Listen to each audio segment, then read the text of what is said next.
그동안에는 이 두 분의 발제자께서 이 창조경제 그 추진 배경과 또 이 기대되는 그 효과를 주로 말씀하셨는데, 또 이 거기에 대해서 우리 토론자께서는 또 우리가 앞으로 주의해야 할 점이라든지 또 어떤 그런 그 난관이나 또 과제가 있는지에 대해서 말씀을 해주시겠습니다. 우선 그 가나다 순으로 반장식 서강대 기술경영전문대학 원장님을 모시겠습니다. 예. 네,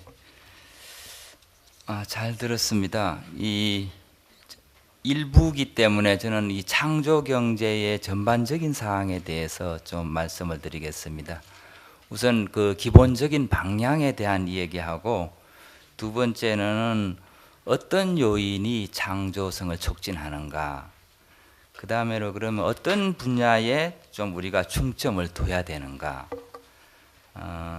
마지막으로는 이 바람직한 그런 정부의 역할은 무엇인가, 이런 순서대로 제가 말씀을 드리고자 합니다. 우선 기본적인 방향 측면에서는 잘 되었다고 봅니다. 우리 경제가 이제 활력을 되찾고 새로운 탈출구로서 이제 창조 경제를 통해서 경제 성장과 일자리 창출을 하두로 던진 것은 시적절하다고 봅니다. 우리 개발연대와 이 산업화의 시대의 그 성공 모델, 한강의 기적을 이룬 과거의 모델로는 우리가 국민소득 2만 불을 넘어서 3만 불 이상 시대로 갈 수가 없다고 봅니다. 우리 경제가 1만 불에서 2만 불 되는데 12년 걸렸습니다. 지금 2007년 이후 한 6년째 2만 불 초에서 2만 2천 불 정도에서 머뭇거리고 있습니다. 요소 투입형, 모방형, 추격형으로는 더 이상 우리 경제가 성장할 수 없다고 봅니다. 이런 의미에서 창조적 파괴와 발상에 대전한 근본적인 패러다임의 전환을 필요한 시점에서 우리 창조 경제는 한국 경제의 새로운 성장 모델이 돼서 또 창조적 변화를 통해서 새로운 도약의 기회가 될 수 있다고 봅니다. 그러면은 이 창조 경제의 핵심이 결국 창조성을 촉진하는 건데, 어떤 요인이 창조성을 촉진할 건가? 결국 창조라는 것은 이 전문성하고 이 상상력과 열정이 결합될 때 나오는 게 아닌가, 이런 이야기가 있습니다. 그래서 창조성을 촉진하기 위해서는 그 구성원 면에서도 이렇게 좀 다양해야 되고, 또 타 분야에 대한 이해와 포용력이 또 있는 좀 개방적이어야 되고, 또 구성원 상호 간의 협력이라든가 자율성, 그리고 또 창의적인 아이디어에 대해서는 실패할 경우에도 관용성이 있어야 되지 않는가, 이런 생각이 듭니다. 최근 융합이 이런 의미에서 또 화두가 되고 있는 거 아닌가 생각됩니다. 다만 이 창의성 측면에서 이 과학기술이나 또 학문 분야 쪽하고 예술 분야 이런 면에서는 다소 좀 구분해서 접근할 필요도 있다, 이렇게 봅니다. 그럼 창조 경제에서 어떤 분야에 중점을 둬야 될 것인가? 기본적으로는 이제 발표에서도 했듯이 과학 기술에 기반을 둔 혁신, 또 ICT 융합을 통한 이 새로운 성장 동력 창출, 이를 바탕으로 한 창업 활성화와 일자리 창출에 중점을 두는 것이 맞다고 봅니다. 특히 우리 경제의 이제 일자리 창출 효과는 큰 반면에 생산성이 낮은 이 서비스업이라든가 중소기업 혁신에 중점을 두는 것은 아주 좋은 방향이라고 봅니다. 아울러서 이 전통 산업이라든가 제조업 이런 부분에 있어서의 기술 융합과 창의성 발현도 강조되어야 한다고 봅니다. 예를 들면은 우리나라 같은 것도 뭐 웰빙 막걸리라든가 기능성 한지 이런 것도 이 전통 산업의 창조적 전환과 글로벌화를 통하면 얼마든지 경쟁력이 있다고 봅니다. 캐나다 같은 경우에 태양의 서커스 같은 경우도 전통적인 서커스를 재창조해서 90여 개 도시에 한 4천만 명 정도 관람을 하는 기록을 세웠죠. 다음으로는 이 창조 경제라는 것은 국민 행복과 연계해서 실현되어야 되지 않는가 이렇게 봅니다. 우리 경제의 큰 문제라는 것이 결국 복지 지출에 큰 부담이 있고 제조업은 이 경쟁력이 높은 인건비 수준으로 떨어지고 있고 보육 문제, 사교육비 문제, 양극화 문제, 이 중소기업과 대기업의 동반 성장 문제 여러 문제가 있습니다. 예를 들면 복지 지출도 이게 근로와 좀 연계될 수 있도록 하고 사회 서비스 일자리 창출에 기여되고 예를 들면 대학생들한테도 요즘 반값 등록금 문제가 되는데 장학금 지급할 때도 단순히 지급하는 것이 아니라 지급받은 학생이 예를 들어서 아동, 노인, 장애인 복지시설에 가서 봉사활동 하도록 하면은 복지 혜택이 2배로 되고 학생들도 자기보다 더 어려운 계층도 이해하고 나중에 같이 이 졸업하고 나서 취업하면 복지 이런 자발적인 이 기여도 하게 됩니다.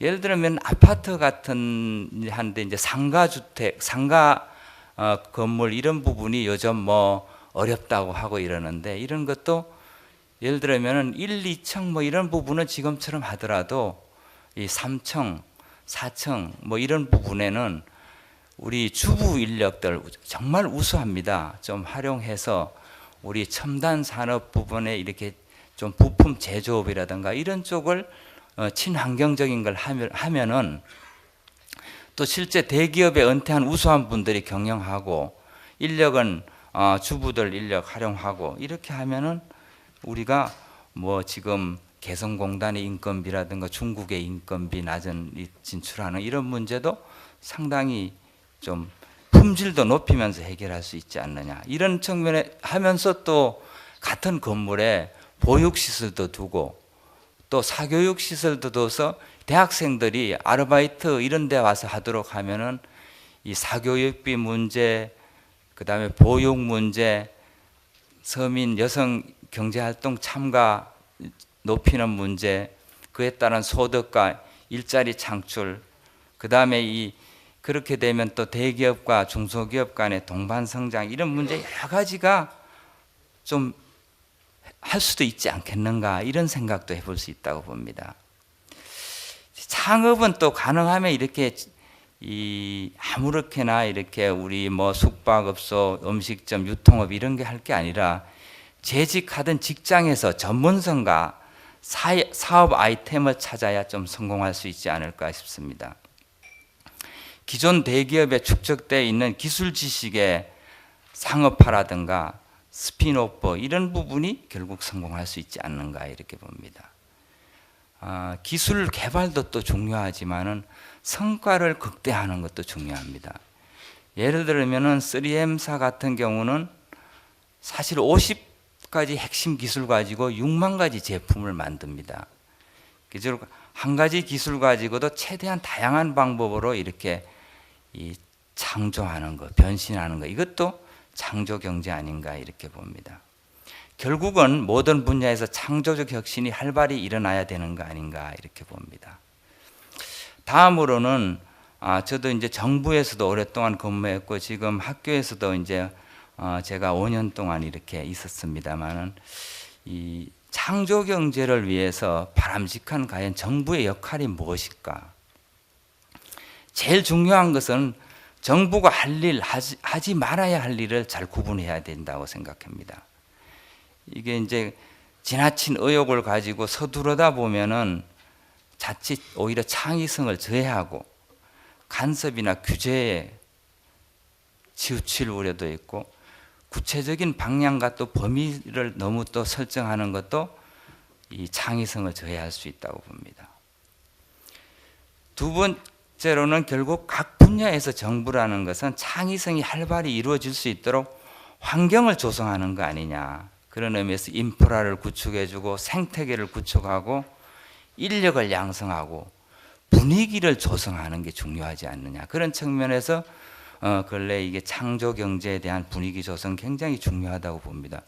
보니까 요즘 엔젤 투자도 좀 활성화된다고 하니까 참 반갑습니다. 이 뛰어난 아이디어를 가지고 이게 이 사장시키는 제도적 걸림돌을 제거해 줘야 됩니다. 우리나라도 이게 이스라엘 젊은이들처럼 사실 의사, 변호사 이런 분들도 창업에 많은 사람들이 나서는 이런 분위기가 좀 살아나야 된다고 봅니다.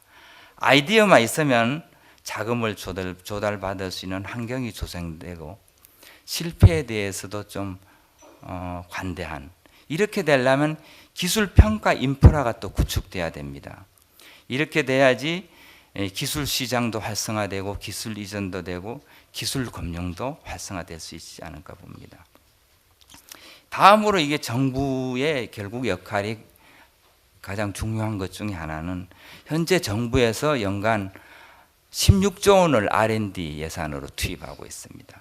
이 효율성을 제고하는 게 중요하다고 봅니다.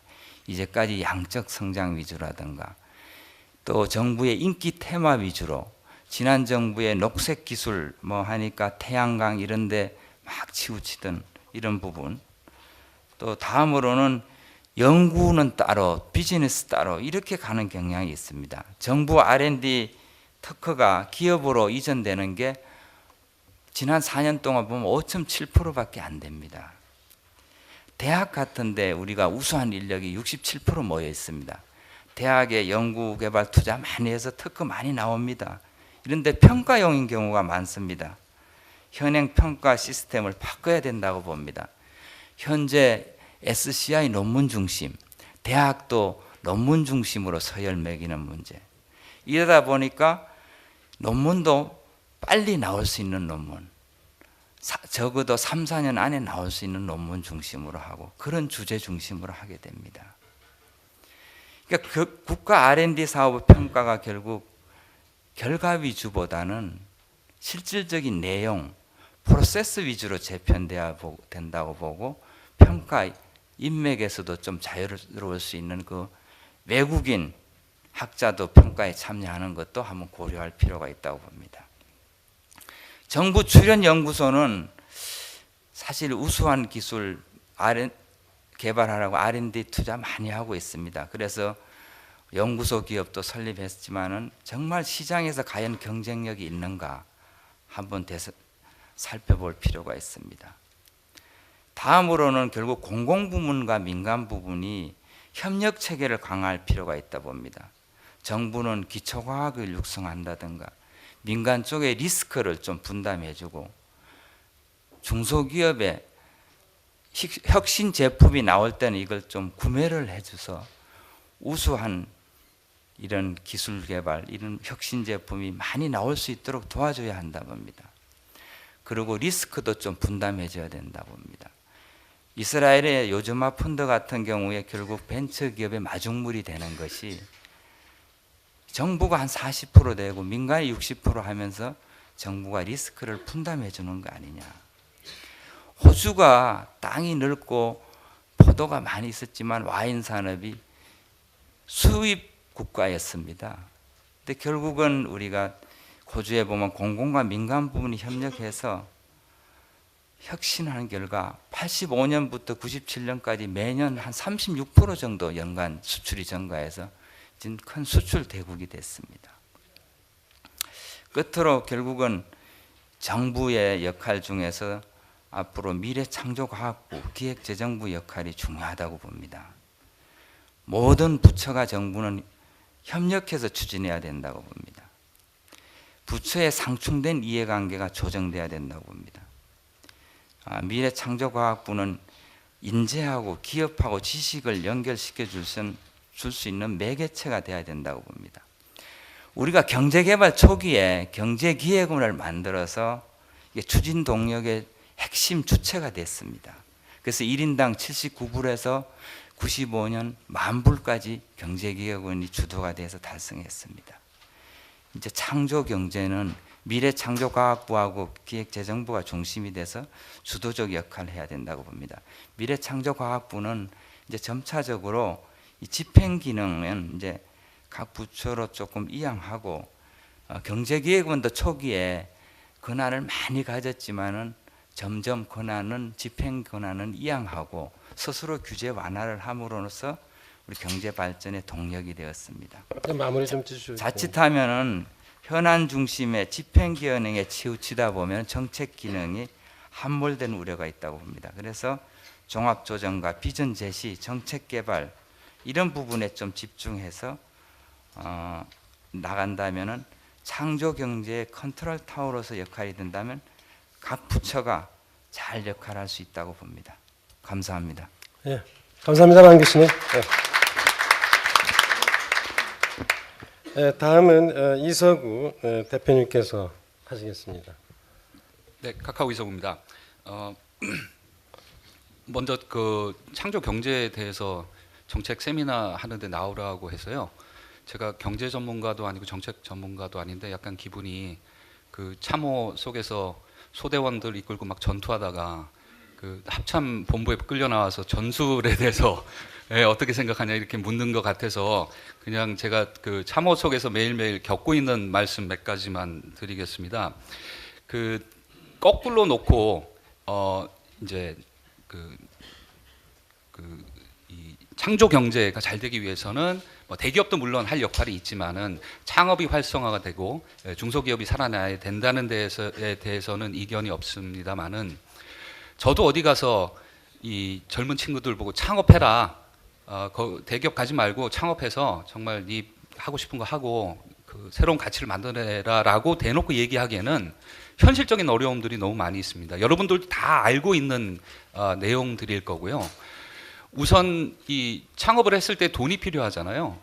지금이야 이제 벤처 펀드들 많이 생기고 저희도 중기창업 같이 지금 300억짜리 펀드 만들어서 지원을 하겠다라고 했지만은 그건 정말 그 소수의 기업들만 그 혜택을 보는 거고 일반 사람 같으면은 일단 은행 가서 대출을 받아야 됩니다.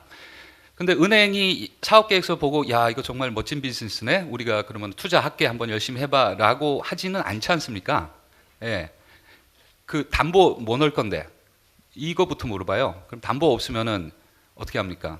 보증서 해야 되고 사돈에 8촌에 다 엮어가지고 이렇게 시작을 합니다. 근데 잘못되면은 완전 이 죄인이 돼요. 예, 다 같이 이 집안이건 아는 사람이건 완전히 버림받은 사람이 돼서 도망 다녀야 되고 그런 부분에 있어서 이 창업을 지원하기 위한 어떤 금융 정책 이 부분이 굉장히 중요하다고 생각을 합니다. 이게 벤처 VC들이 다 해결할 수 없는 문제이고요. 물론 담보가 필요한 비즈니스도 있겠지만 정말 사업 가치를 보고 아까도 우리 김기환 박사님께서 말씀하셨듯이 이게 debt financing이 아니고 equity financing, 금융기관도 이 debt을 빌려주는 게 아니고 그 기업이나 그 비즈니스의 미래를 보고 투자를 할 수 있는 이제 이런 게 좀 됐으면 좋겠고요. 그러기 위해서는 이 신용 평가 같은 것도 굉장히 투명하게 그 이루어져야 된다고 생각을 합니다. 미국 같은 경우에는 그 고등학생들한테 경제 교육을 시킬 때 크레딧 카드를 만들라고 해요. 그래서 한도를 뭐 예컨대 뭐 100불짜리도 좋고 300불짜리도 좋고 만들어 놓고 그 쓰고 갚아 나가는 그런 신용을 쌓아 나가는 그런 훈련을 많이 하라고 하고요. 실제 그거를 가지고 얘가 대학 졸업해서 이제 창업을 할 때 뭐 돈을 빌린다든지 어떤 투자를 받는다든지 할 때 굉장히 많이 쓰이거든요.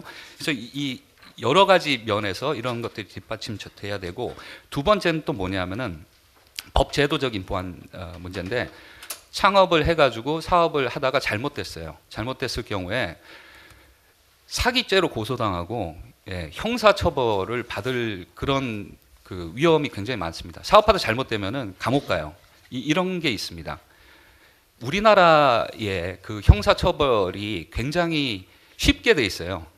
쉽게 돼 있어서 누구나 그 구속 요소가 굉장히 낮아서 그냥 뭐 안 되면은 경찰서 가거나 검찰에 가서 고소를 하면은 이제 조사 받는 것부터 고역입니다.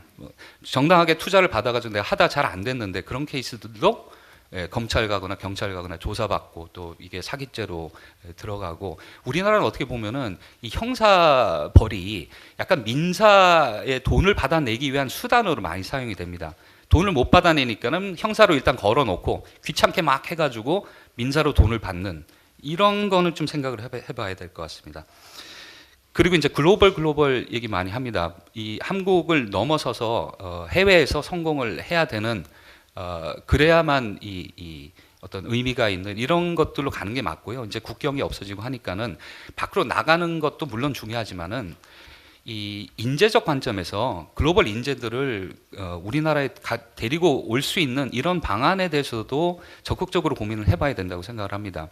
우스갯소리로 그 실리콘밸리에서 이 회사에 투자를 할까 말까를 고려하는 여러 요소 가운데 이 회사의 CTO, 그러니까 기술총 책임자가 인도계인지 아닌지를 먼저 본대요.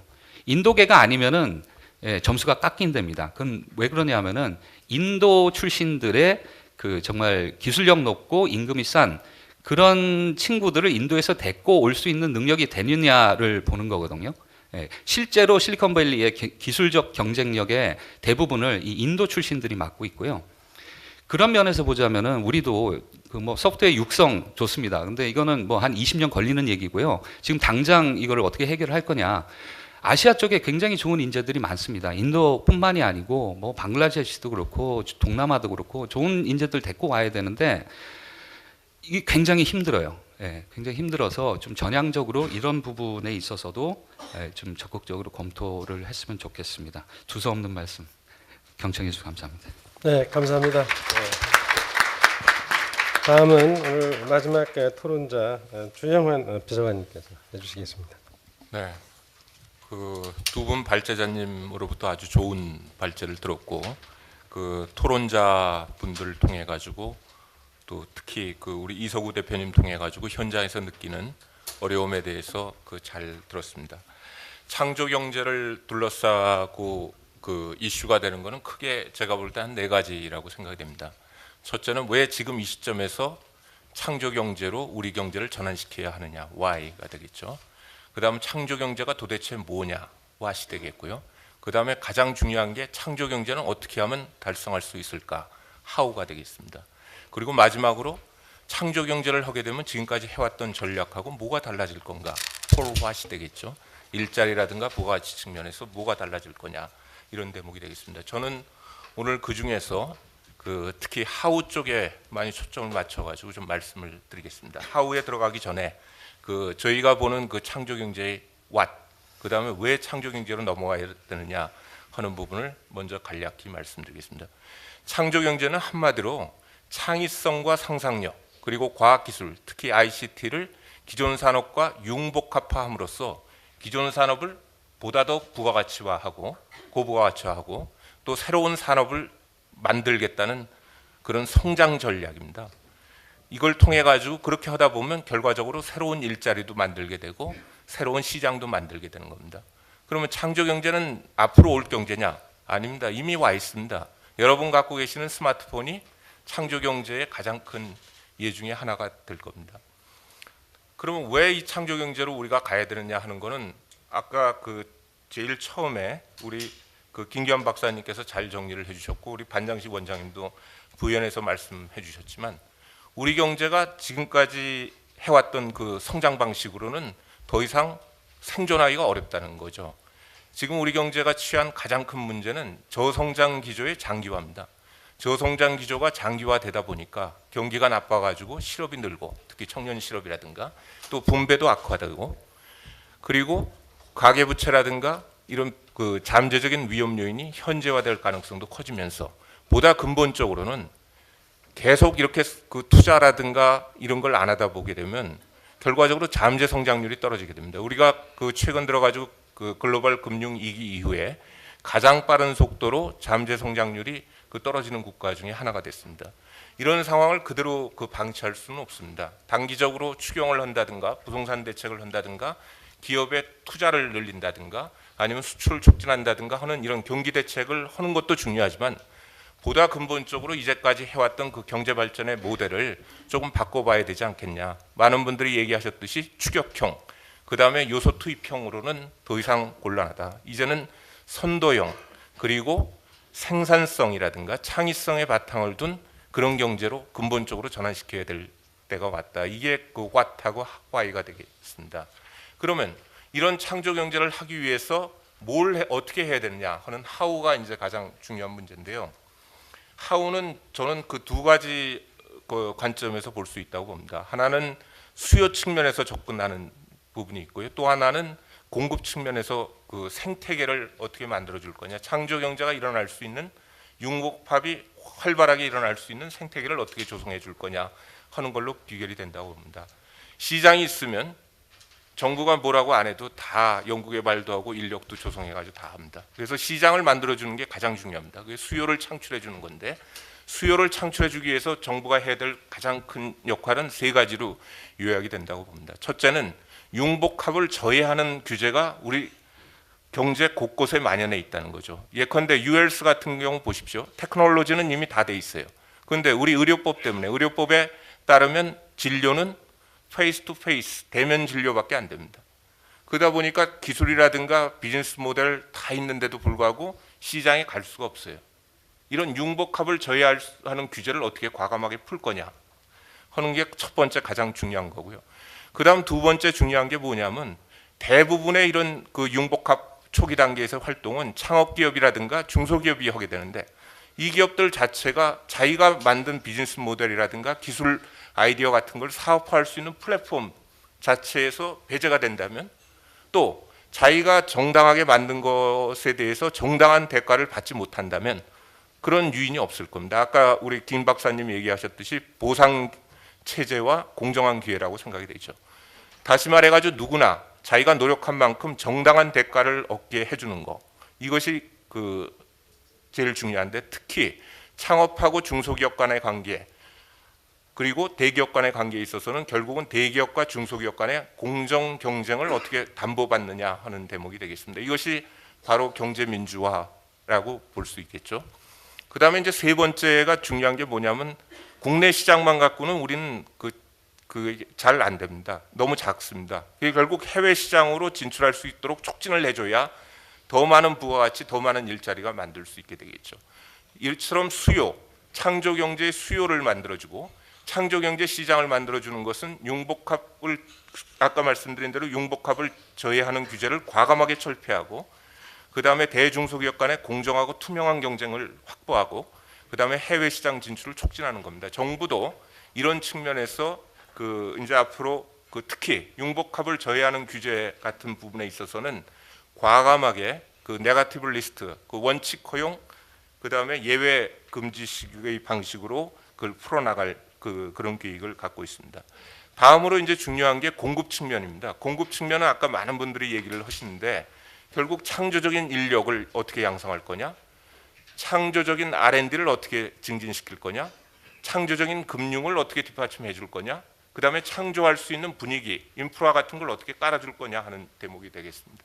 이런 부분은 아까 우리 손병호 박사님 얘기하신 그런 내용들이 이제 많이 포함이 되겠는데, 특히 이제 이서구 대표님 얘기하신 것처럼 창조적인 인력을 우리가 양성을 하려면 어렸을 때서부터 창의성을 촉발할 수 있는 그런 교육 체계로도 가야 되지만, 우리 반 원장님도 얘기하셨지만 창조성이라는 건 다양성 속에, 다이버시티 속에서 나오기 때문에 우리보다 우수한 인재가 있다면 해외에서 우수한 인재도 자유롭게 물론 이제 제한은 둬야 되겠습니다만 어느 정도 유입 기업 활동에 필요한 부분들은 창의적인 인재의 경우, 특히 전문 인력의 경우 조금씩 그걸 완화해 줄 필요 같은 게 있지 않나, 이런 생각을 하고요.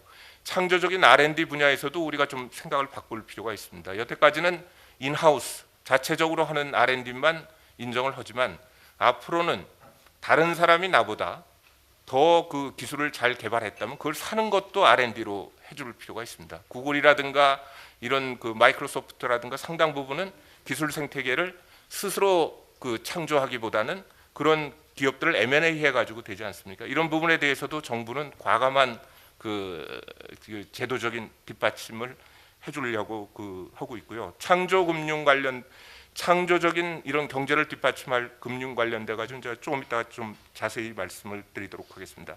이처럼 수요 측면, 공급 측면 양쪽에서 생태계를 조성해 주는 것이 창조 경제 해 나가는데 가장 중요하지만, 그 중에서도 특히 중요한 것은 아까 우리 손 박사님도 얘기하셨지만 공급적인 측면보다는 수요적인 측면에서 어떻게 하면 창조 경제의 융복합을 저해하는 규제를 과감하게 풀어주고, 그 다음에 대중소기업 간의 공정 경쟁을 확보하고 해외 진출을 촉진할 거냐, 이런 부분에 많은 역점을 둬야 된다고 생각합니다. 그러면 창조 경제는 어떻게 추진할 거냐? 아까 반 원장님 얘기하셨듯이 창조 경제에 있어가지고 융복합을 하는 주체는 민간입니다. 정부가 할 수 있는 거는 이분들이 활발하게 창의력을 발휘하면서 할 수 있도록 그 생태계, 여건, 환경을 조성해 주는 역할이라고 생각합니다. 그리고 이런 맥락에서 대기업하고 중소기업 간에도 크게 그 서로 그 상생할 수 있는 여지가 있다고 생각합니다. 대기업은 그 글로벌한 브랜드를 갖고 있고 글로벌 레벨에서의 그 생산망하고 마케팅망을 갖고 있습니다.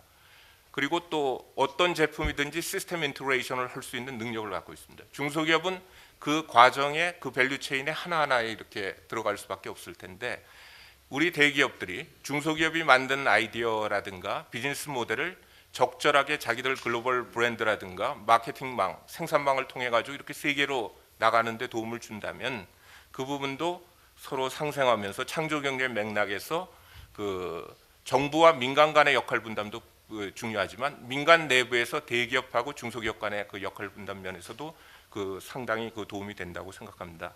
역사상 창조가 가장 활발했던 시절이 언제냐면 르네상스라고 합니다.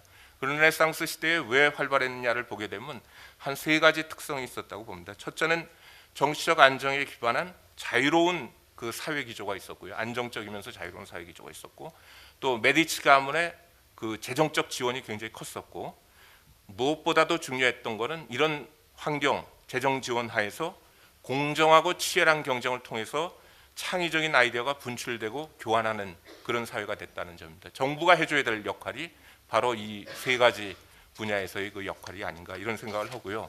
그러면 창조 경제에 있어가지고 정부가 우선적으로 그 추진할 수 있는 분야는 뭘까를 저희가 고민을 해보면 여러 분야가 있을 수 있겠습니다만 일단 제조 기반을 통해 가지고 고부가치화시키는 것도 중요하겠지만 그 융복합 서비스 분야가 있습니다. 정치적으로도 부담이 적고 그 다음에 수출 산업화도 될 수 있고 고부가치가 될 수 있는 분야. 예를 들면 의료관광, 유헬스, 그 컨텐츠 수출 같은 분야 이런 분야도 그 대표적인 그 초기에 그 성과를 얻을 수 있는 분야라고 생각합니다. 소기의 성과를 보여야 그걸 바탕으로 추동력을 얻을 수 있다고 생각이 되고요.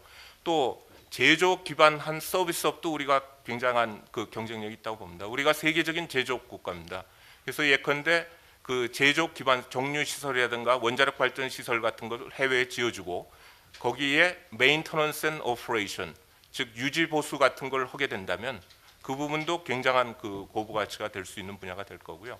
또 복합 인프라라고 그래가지고 제조업하고 그 건설업하고 이렇게 합친다든가 이런 분야들도 그 많은 그 저기 초기에 좋은 페이오프를 낼 수 있는 분야가 아닌가 싶습니다. 마지막으로 그 우리 이서구 대표님이 얘기하셨던 그 창업하고 관련돼 가지고 한두 마디만 드리겠습니다. 정부는 지금 그 창업이 굉장히 중요하다고 생각을 하고 있고 창업을 이걸 뒷받침하기 위해서 중요한 것 중에 하나가 자금 생태계를 제대로 조성해 주는 거라고 생각하고 있습니다.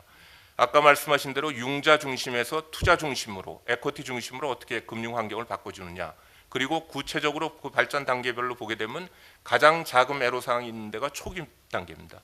그리고 중간 해수 단계는 IPO 외에는 다른 길이 없습니다. 그리고 마지막으로 그 실패 후에 재도전할 수 있는 환경이 굉장히 취약합니다.